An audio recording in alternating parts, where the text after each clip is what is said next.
Hi friends, welcome to ரலை 360 tailor. இந்த வீடியோவில் நம்ம என்ன பார்க்க போகிறோம் அப்படின்னா, இன்றைக்கி வந்து நான் எத்தனை ப்ளவுஸ் வந்து தைக்கிறதுக்காக எடுத்திருக்கேன் அப்படிங்கிறது இருக்க போது.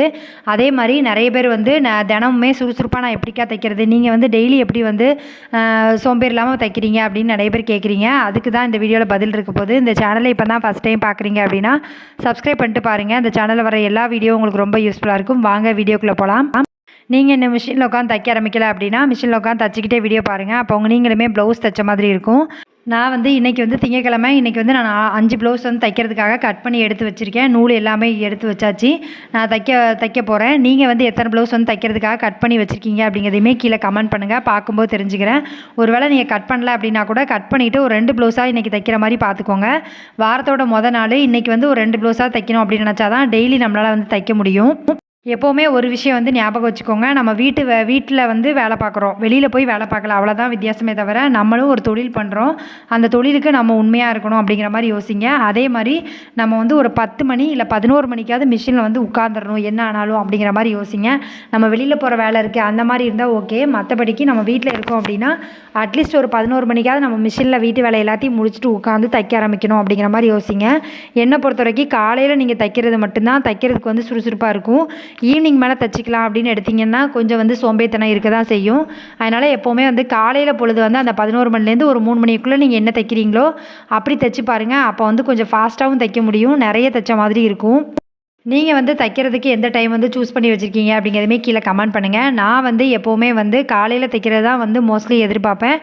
நிறைய ப்ளவுஸ் இருக்குது அப்படின்னா மட்டும்தான் காலையிலேருந்து நைட் வரைக்கும் தைக்கிற மாதிரி இருக்கும். மற்றபடிக்கு ஈவினிங் வந்து ஒரு 6:30 7 மணிக்குள்ளே வந்து நான் தைக்கிற வேலை எல்லாத்தையும் முடிச்சுட்டு அதுக்கு எம்மிங் பண்ண ஆரம்பிச்சிருவேன்.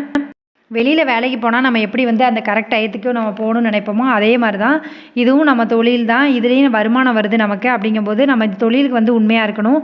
நம்ம வீட்டில் என்ன பிரச்சனை நடந்திருந்தாலும் சரி, இல்லை யாராவது நம்மளை ஏதாவது சொல்லியிருந்தாலும் சரி, இல்லை கஸ்டமர் வந்து எதாவது திட்டாங்க அப்படின்னா கூட இதெல்லாம் வந்து சாக்கா வச்சுட்டு நம்ம வந்து தைக்காமல் இருக்கக்கூடாது. நம்ம அடுத்த வேலையை பார்க்க ஆரம்பிக்கணும். இதெல்லாம் தான் நமக்கு வந்து நான் அடுத்த ஸ்டெப் போகிறதுக்கு நமக்கு வந்து யூஸ்ஃபுல்லாக இருக்கும். அதே மாதிரி நீங்கள் வந்து தைக்க உட்காரும் போதே வந்து எல்லாம் இருக்கா, மிஷினில் எல்லாம் இருக்கா, மிஷின்கிட்ட நம்ம எல்லாம் எடுத்து வச்சுருக்கோமாங்கிறத ஒரு தடவைக்கு 2 தடவை செக் பண்ணுங்கள். ஓயாமல் வந்து எந்திரிச்சு உட்கார்ற மாதிரி மிஷினில் உட்காராதீங்க. அப்போனாலும் உங்களுக்கு வந்து ப்ளவுஸ் தைக்கிறதுக்கு டைம் ஆகும். நம்ம எப்போவுமே வந்து வீட்டு வேலையை முடிச்சுட்டு மொத்தமாக மிஷினில் உட்காந்தோம் அப்படின்னா நமக்கு எந்த ஸ்ட்ரெஸ்ஸும் இருக்காது. நம்ம வீட்டு வேலையெல்லாம் முடிச்சுட்டு நம்ம தைக்கலாம் அப்படிங்கிற மாதிரி இருக்கும். இது ஏதாவது ஒரு வேலையை பெண்டிங் வச்சுக்கிட்டே நீங்கள் தைச்சிங்க அப்படின்னா உங்களுக்கு டைம் வந்து வேஸ்ட் ஆக தான் செய்யும். ப்ளவுஸ் வந்து சீக்கிரமாக தைக்க நினைக்கிறீங்க அப்படின்னா கண்டிப்பாக வந்து ஃபோனில் வந்து அலாரம் வச்சுக்கோங்க. நான் இத்தனை நிமிஷத்தில் வந்து இந்த ப்ளவுஸ் தைக்கணும் அப்படிங்கிற மாதிரி. எக்ஸாம்பிளுக்கு நீங்கள் இது வரைக்கும் வந்து 1 மணி நேரத்தில் நான் ஒரு ப்ளவுஸ் தைக்கிறேன் அப்படின்னா நான் ஒரு 50 நிமிஷத்தில் ஒரு ப்ளவுஸ் தைக்கணும் அப்படிங்கிற மாதிரி செட் பண்ணிவிட்டு அதுக்கப்புறமா வந்து தைங்க. ஏன்னா நம்ம வந்து நம்மளே மோட்டிவேட் பண்ணால் மட்டும்தான் நம்மளால் வந்து சீக்கிரமாக தைக்க முடியும். அதுக்கு ட்ரிக்லாம் ஒன்றும் கிடையாது. நீங்கள் வந்து எந்த இடத்துல வந்து லேட் ஆகுது அப்படிங்கிறத செக் பண்ணுங்கள். நம்ம எது வந்து தைக்கும்போது நம்ம ரொம்ப லேட் பண்ணுறோம் அப்படிங்கிறத தெரிஞ்சுது அப்படின்னா உங்களுக்கு வந்து நீங்கள் கரெக்ட் பண்ணிடலாம். இல்லை அதை வந்து எப்படிக்கா கண்டுபிடிக்கிறது எனக்கு தெரிலக்கா அப்படின்னு சொன்னீங்கன்னா ஃப்ரண்ட்டு தைக்கும்போது உங்களுக்கு எவ்வளோ நேரம் ஆகுதுன்னு பாருங்கள். அதே மாதிரி பேக் தைக்கும்போது எவ்வளோ நேரம் ஆகுது, கையை ஜாயின் பண்ணும்போது நமக்கு எவ்வளோ டைம் ஆகுது அப்படிங்கிறத கனெக்ட் பண்ணிட்டாலே நமக்கு வந்து எதில் வந்து டைம் ரொம்ப லேட் ஆகுது அப்படிங்கிறது தெரிஞ்சிடும். அதுக்கப்புறமா நம்ம அது தைக்கும்போது இன்னும் கொஞ்சம் ஃபாஸ்ட்டாக தைக்கணும் அப்படிங்கிற மாதிரி யோசிச்சுக்கோங்க. வெளியில் போய் வேலை பார்க்குறவங்க எல்லாத்தையும் போய் கேளுங்க, இந்த தொழில் வந்து எவ்வளோ பெரிய விஷயம் அப்படின்னு. ஏன்னா நம்ம வந்து ஒரு நாள் ஃபுல்லாக அவங்க வெளியில் போய் வேலை பார்த்தா தான் அவங்களுக்கு ஒரு 500 ரூபாய் சம்பளம் கிடைக்கும். ஆனால் நம்ம வந்து ஒரு 2 மணி நேரம் வேலை பார்த்தாலே இந்த தையல் தொழிலில் வந்து 500 ரூபாய் ஈஸியாக சம்பாதிச்சிடலாம். அதனால் இந்த தொழில் தெரியும், என்கிட்ட வந்து மிஷின் இருக்குது ஆனால் என்னை தைக்க ஓட மாட்டேங்குக்கா, இல்லை வந்து எனக்கு வந்து தைக்க முடியல, எனக்கு நேரமே இருக்க மாட்டேங்குது, வீட்டு வேலையே சரியாக இருக்குது அப்படின்னு வந்து எக்ஸ்கியூஸ் சொல்லாதீங்க. ஏதாவது வந்து டைம் மேனேஜ் பண்ணி நீங்கள் தைக்க ஆரம்பிச்சிட்டிங்க அப்படின்னா திரும்ப ஆட்டோமேட்டிக்காக வந்து டெய்லி உங்களுக்கு நேரம் கிடைக்க ஆரம்பிச்சிடும்.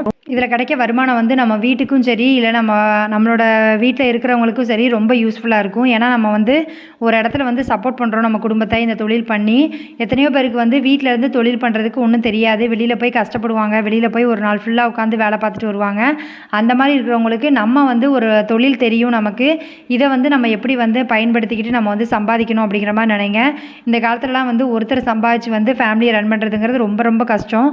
அதனால் மேக்ஸிமம் வந்து உங்கள் கையில் ஒரு தொழில் தொழில் இருக்குது அப்படின்னா கண்டிப்பாக அதை விடாமல் தைக்க ஆரம்பிங்க. கஸ்டமர் வந்து என்ன தான் திட்டினாலும் சரி, இல்லை வந்து தப்பு இருக்குது, நிறைய தப்பு இருக்குதுன்னு சொன்னாலும் அதை சரி பண்ண ட்ரை பண்ணுங்கள். அதை விட்டுட்டு நம்ம அந்த தொழிலை விட்டு போகணும் அப்படிங்கிறது அர்த்தம் கிடையாது.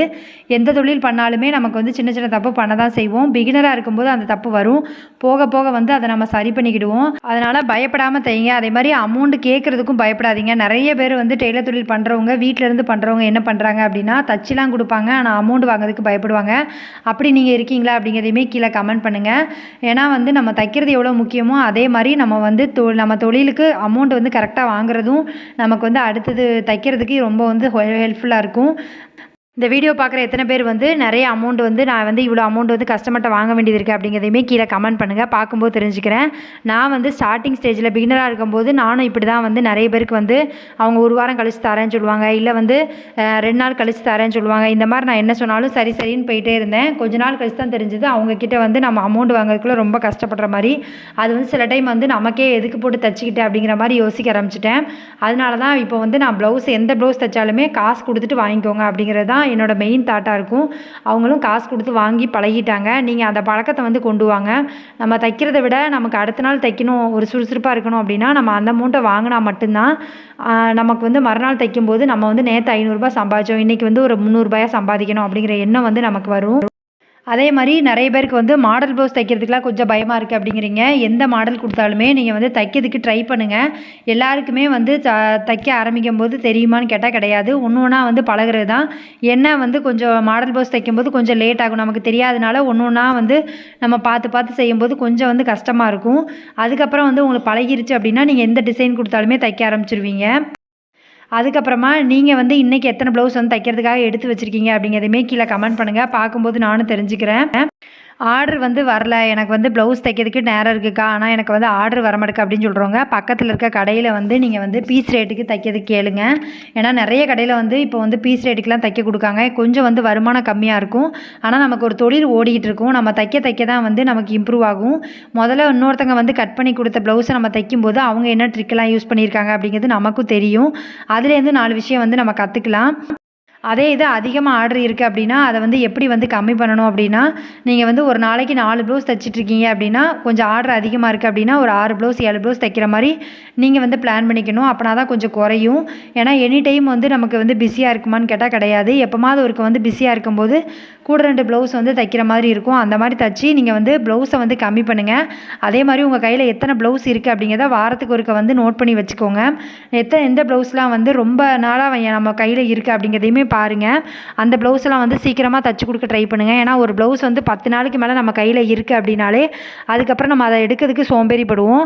இப்போ வந்து கஸ்டமர் வந்து சீக்கிரமாக தாங்க அப்படின்னு சொல்கிற ப்ளவுஸ்லாம் தைச்சி கொடுப்போம், ஆனால் அந்த ப்ளவுஸை எடுக்க மாட்டோம்.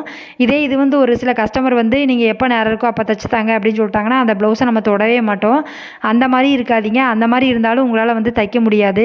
உங்கள் கையில் வந்து எத்தனை ப்ளவுஸ் இருக்குது அப்படிங்கிறதையுமே கீழே கமெண்ட் பண்ணுங்கள். பார்க்கும்போது நானும் தெரிஞ்சுக்கிறேன். நிறைய வந்து தைக்கிறவங்க டெய்லருக்கு மேக்ஸிமம் வந்து எதனால் தைக்க முடியாது அப்படின்னா நிறைய ப்ளவுஸ் வந்துருச்சுன்னா எப்படி வந்து மேனேஜ் பண்ணதுன்னு தெரியாது. அந்த குழப்பத்திலே வந்து தைக்க முடியாமல் இருப்பீங்க. அப்படி இருக்கிறவங்க கையில் இருக்க எத்தனை ப்ளவுஸ் இருக்குது அப்படிங்கிறத நோட் பண்ணி வச்சுட்டு என்னென்னைக்கு எந்த ப்ளவுஸ் கொடுக்கணுங்கிறத கிளியராக வந்து நம்ம நோட் பண்ணிவிட்டு அதுக்கப்புறமா தைக்க உட்காருங்க. அப்போ உங்களுக்கு மைண்டு கொஞ்சம் ஃப்ரீயாக இருக்கும். அதே மாதிரி யாரெல்லாம் வந்து காசு கொடுக்கல அப்படிங்கிறதையுமே நோட் பண்ணி நீங்கள் வந்து டெய்லி வந்து கால் பண்ணி கேளுங்க. நம்ம கேட்டால் தான் நமக்கு வந்து நம்ம தைச்ச அமௌண்ட் வந்து கிடைக்கும். ஒரு சில கஸ்டமர் வந்து கொஞ்சம் லேட்டாக தருவாங்க. அப்படி இருக்கிறவங்ககிட்டையுமே கொஞ்சம் வந்து ஃபோன் பண்ணி கேட்டுருங்க. அதே மாதிரி நீங்கள் வந்து உங்கள் கையில் இருக்க காசு வந்து நீங்கள் எவ்வளோ சம்பாதிக்கிறீங்க அப்படிங்கிற ஒரு கணக்கு வழக்கு வந்து வச்சுக்கோங்க. நீங்கள் எவ்வளோ சம்பாதிச்சிருக்கீங்க இந்த மாதம், நம்ம வந்து எதுக்கெலாம் செலவு பண்ணியிருக்கோம் அப்படிங்கிறதையுமே ஒரு நோட் போட்டு எழுதுங்க. அப்போனா தான் நம்ம எதெல்லாம் செலவு பண்ணுறோம், எவ்வளோ ரூபா வந்து சம்பாதிச்சிருக்கோம் அப்படிங்கிறது தெரியும். நிறைய பேர் வந்து ஸ்டிச்சிங் வீடியோ வந்து கேட்குறீங்க, கட்டிங் வீடியோ வந்து கேட்குறீங்க. அந்த கட்டிங் வீடியோவும் ஸ்டிச்சிங் வீடியோவும் நிறைய வந்து நான் அந்த சேனலில் வந்து அப்லோட் பண்ணியிருக்கேன். அதோட லிங்க்குமே நான் கீழே கொடுக்குறேன். நீங்கள் அதை பார்த்து வந்து செக் பண்ணிக்கோங்க. நான் ஒரே டைப்பில் தான் கட் பண்ணுறேன். அதனால் நீங்கள் அந்த வீடியோ பார்த்தீங்க அப்படின்னாலே கண்டிப்பாக உங்களுக்கு வந்து புரியும். நான் அதை வந்து கிளியராக தான் போட்டிருக்கேன். நமக்கு வந்து டைம் கிடச்சி நமக்கு வந்து ஒரு தொழில் வந்து தெரியும், நமக்கு வந்து அதை வச்சு நமக்கு வருமானம் இருக்குது அப்படின்னா கண்டிப்பாக ட்ரை பண்ணுங்கள். ஸ்டார்டிங்கில் வந்து கஷ்டமாக தான் இருக்கும். போக போக வந்து நிறைய வருமானம் சம்பாதிக்கிற மாதிரி இந்த தொழில் வந்து கண்டிப்பாக உங்களுக்கு இருக்கும். அதுவும் நீங்கள் வீட்டிலேருந்து தைக்கிறீங்க அப்படின்னா உங்களுக்கு வந்து கடை வாடகை எதுவும் கொடுக்க போகிறதில்ல. நம்ம தைக்கிற அமௌண்ட் எல்லாமே நமக்கு தான். அப்படிங்கும்போது இது நல்ல தொழில். நீங்கள் வெளியில் போய் வேலை பார்த்தாலும் காலையிலேருந்து நைட்டு வரைக்கும் நம்ம மிஷின்லேயே உட்காந்துருக்க மாதிரி தான். ஒரு டெய்லர் கடையிலே நம்ம வேலை பார்த்தாலுமே காலையிலேருந்து நைட்டு வரைக்கும் உட்காரணும். மினிமம் வந்து அவங்க வந்து பாதி, அதாவது நம்ம வாங்குகிற ப்ளவுஸ்லேருந்து பாதி அமௌண்ட்டு தான் கொடுப்பாங்க. அப்படிங்கும்போது நம்ம வீட்டிலேருந்து தைக்கிறதுக்கு துணி வருது, நம்ம வந்து ஒழுங்காக தைச்சி கொடுத்தாலே நமக்கு வருமானம் இருக்குது அப்படின்னா அந்த தொழிலை விட்டுறாதீங்க. ஏன்னா கஸ்டமர் நம்மளை விட்டு போயிட்டாங்க அப்படின்னா திரும்ப வந்து அவங்கள நம்ம வந்து அப்படி திரும்ப வந்து தைக்க வர்றது ரொம்ப கஷ்டம். அதனால் நீங்கள் வந்து கிடைச்ச கஸ்டமரை வாய்ப்பை வந்து பயன்படுத்திக்கிட்டு நல்லபடியாக தைச்சி கொடுங்க. கண்டிப்பாக உங்களுக்கு வந்து நிறைய சம்பாதிக்க முடியும்.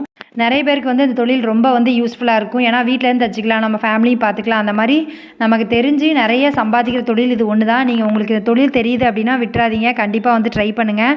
ஸ்டார்டிங்கில் கஷ்டமாக இருந்தாலும் போக போக வந்து நிறைய வருமானம் சம்பாதிக்க முடியும். உங்கள் கையில் கிடைக்கிற தொழிலை வாய்ப்பை வந்து சரியாக பயன்படுத்துங்க. கண்டிப்பாக நம்ம கையில் இருக்க கஸ்டமரையும் விட்டுறாதீங்க. டெய்லி உள்ள ப்ளவுஸை வந்து டெய்லி தச்சு பழகுங்க. அப்படின்னா மட்டும்தான் இந்த தொழிலை வந்து நம்ம ஸ்டாண்ட் பண்ணி நிற்க முடியும். ஏன்னா நிறைய டெய்லர் வந்து வந்துட்டாங்க. அதனால் நம்ம வந்து நம்ம தொழிலை வந்து கொஞ்சம் கரெக்டாக இருக்கணும். தேங்க்யூ ஃப்ரெண்ட்ஸ், இவ்வளோ நேரம் வீடியோ பார்த்ததுக்கு ரொம்ப நன்றி. இந்த வீடியோ வந்து உங்களுக்கு பிடிச்சிருக்குன்னு நினைக்கிறேன். பிடிச்சிருக்கு அப்படின்னா லைக் பண்ணுங்கள், கமெண்ட் பண்ணுங்கள், ஷேர் பண்ணுங்கள். இந்த மாதிரி வீடியோ வேணும் அப்படின்னாலும் கமெண்ட் பண்ணுங்கள். Thank you friends.